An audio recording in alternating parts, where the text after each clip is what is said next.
कुर्बानी होगी वो कुर्बानी देंगे, हम सड़कों पर बैठेंगे। मुझे पता है नया पाने की चाहत में पुराना छूट जाता है, नया पाने की चाहत में पुराना छूट जाता है।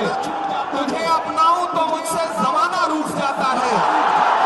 मोहब्बत पढ़ने लिखने में बहुत आसान है, लेकिन मोहब्बत को निभाने में पसीना छूट जाता है। इमारत शरिया के बुलावे पर पूरे बिहार, पूरे बंगाल, पूरे उड़ीसा, पूरे झारखंड के कोने कोने से आए हुए अपने हमउम्र साथियों को, अपने बुजुर्गों को सलाम करता हूं। अगली थोड़ी देर आपसे मुखातिब रहना चाहता हूं।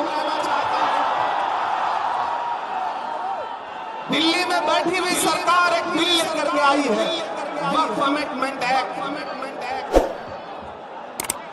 हम ही को कातिल कहेगी दुनिया, हमारा ही कत्लेआम होगा। हम ही को कातिल कहेगी दुनिया, हमारा ही कत्लेआम होगा। हम ही कुएं खोदते फिरेंगे, हम ही पे पानी हराम होगा।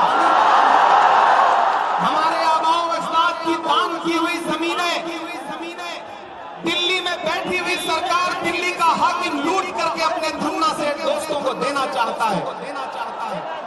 इसलिए ये बिल लेकर के आया गया है।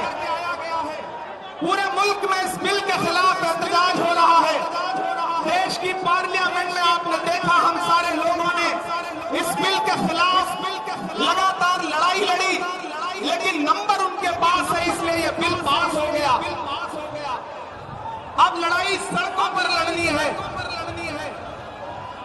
देश की माननीय उच्चतम न्यायालय में, सुप्रीम कोर्ट में ये मुकदमा ऑलरेडी पेंडिंग है और मुझे पूरा यकीन है कि हमारे देश की सुप्रीम कोर्ट इंसाफ जरूर करेगी।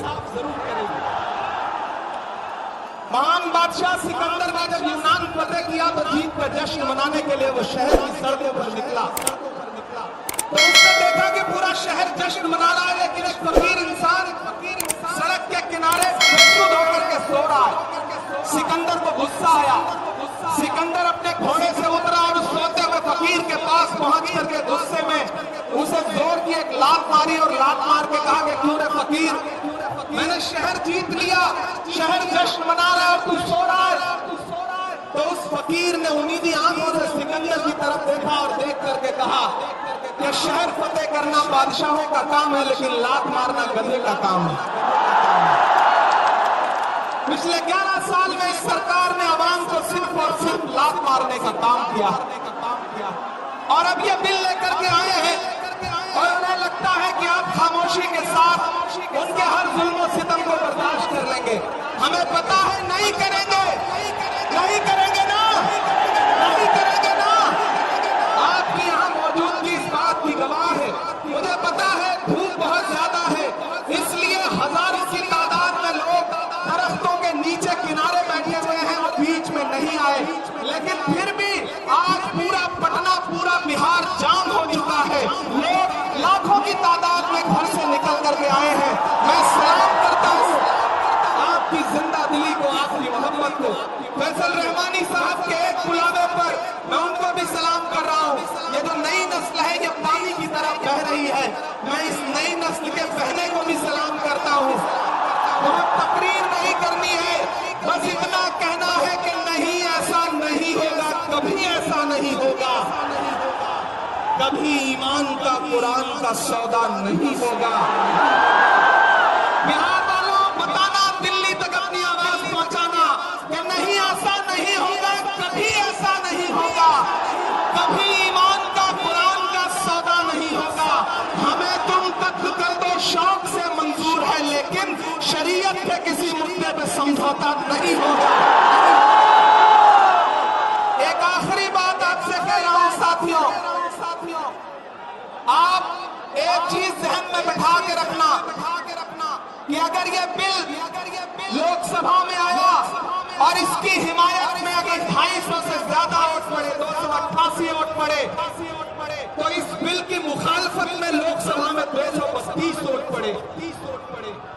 लोकसभा में मुसलमान सांसद सिर्फ 24 हैं, तो 200 से ज्यादा इस देश के हिंदू हिंदू भाई, दलित भाई, सिख भाई, ईसाई भाई जो मेंबर ऑफ पार्लियामेंट है वो लोकसभा में रात के 3:30 बजे तक इस बिल के खिलाफ वोट कर रहे थे और आपसे कह रहे थे कि हम आपके साथ खड़े हैं। ये है इस मुल्क की गंगा जमुनी तहजीब। यह जो लहराता हुआ तिरंगा है, इस तिरंगे में जो आपका रंग है और जो उसके ऊपर अमन का रंग है, भाईचारे का रंग है, उसके ऊपर भी जो रंग है, ये तीनों रंग मिलके कह रहे हैं कि ये मुल्क नरेंद्र मोदी जी की जागीर नहीं है, ये मुल्क हिंदुस्तान के हर इंसान का है, हर इंसान का है। और हम अपने आबाओ अजदाद की जमीनों को बचाने के लिए, खानकाहों को बचाने के लिए, इबादत गाहों को बचाने के लिए, कब्रिस्तानों को बचाने के लिए जो कुर्बानी जरूरी होगी वो कुर्बानी देंगे। हम सड़कों पर बैठेंगे। मैं सरकार से कहना चाहता हूं कि जमहूरियत अकड़ से नहीं चलती है सिल्ले इलाही, जमहूरियत इस किताब से चलती है। यह जो संविधान है जिसे डॉक्टर बाबा साहब अम्बेडकर ने अपने खून